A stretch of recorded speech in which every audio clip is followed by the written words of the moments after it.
Hey, yo, peace, peace. It's your man, Josh. Coming right back at you. Some of that real talk real fast, man. Hopefully. Hey, man, look, man, things are looking kind of shady, man, here, man.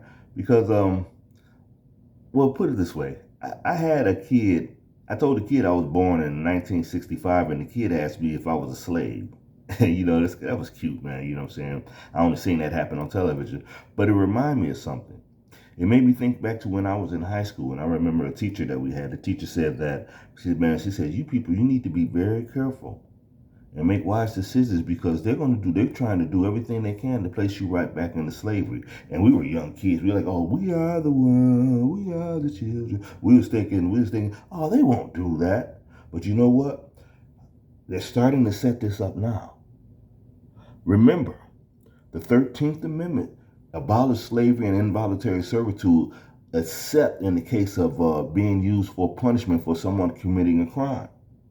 So they can throw you right back into servitude. Now, peep game. Now, I remember one time I was in Toledo. I came up to Toledo to handle some business. I was living in North Carolina. I've been in real estate for years. But when I went to go handle that business downtown, I looked over and it was this pamphlet by Newt Gingrich at the time. Newt Gingrich said, that pamphlet said that they want to set up, well, first off, he referred to the poor and the working poor. The first time I ever heard that statement, the poor and the working poor, he considered those people as gnats. And he said that he wants to set up a system that's going to create a perpetual prison system in which they lock people up and they charge them room, board, and charge them for everything that they have. And if you don't pay, if you don't square your bill away, you don't get out of prison. And he said the system was going to be set up in a way to where the only way that they're going to get out of there is if someone on the outside is sending them food and sending them their toiletries and all that stuff, so they don't have to spend their money inside of the prison. They can use that money to help get themselves out. Now let me tell you what else. Now they saw also, this wasn't Newt Gingrich that said this here. I heard this on an AM radio show when I was in North Carolina, when I lived there. They said that they want to set up a system in which people could, if you have outstanding credit debt, people can come and pay your credit debt, but then you have to turn around and work for that person until that debt is squared off. You come and do work around their house or whatever it is that they tell you to do until that debt is squared off.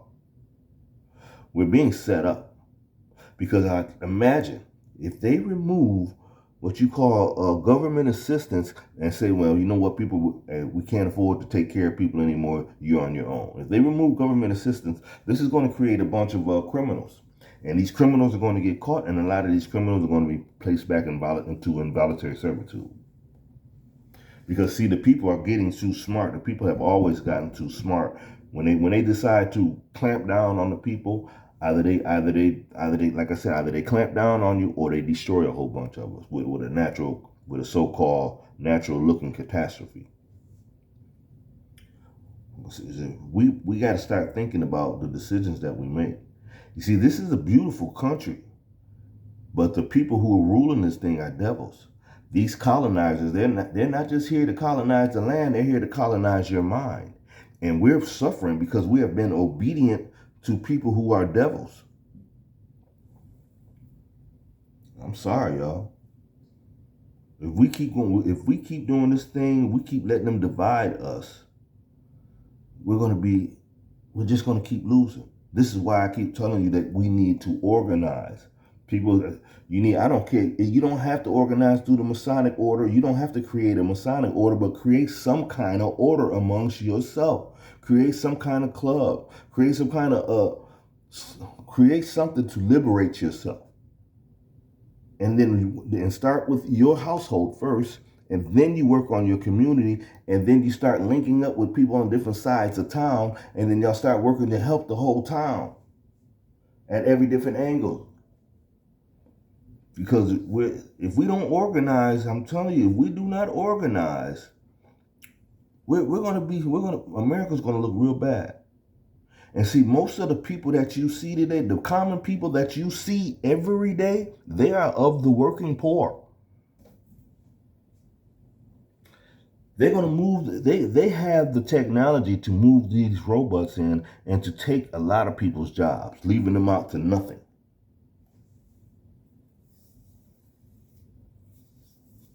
Wake up, people. Wake up before it's too late. We've given them too much power. And then to the people who look like this here, they really want you. Because they know that this is your world.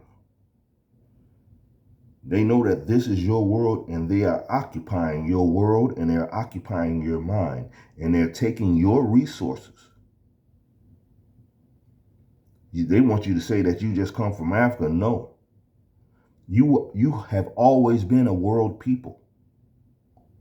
There's no place on this planet where they can go and dig up the past and not find out that you were there first.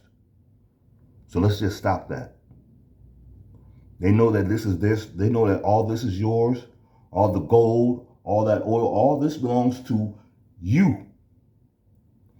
They hijacking it, and they're taking it, and they're using the money that they make off of it as a weapon against you. You think, look, you need to get an understanding what happened during the time of the Lawrence of Arabia. Go back and watch that movie. And then not only watch that movie, watch that, and then watch Wall Street, not Black Wall Street. Get an understanding of that, because those things happen kind of close in times. You know what I'm saying? They were manipulating. They were getting ready to take over the oil industry and getting ready to take over the world, and they needed that petrol.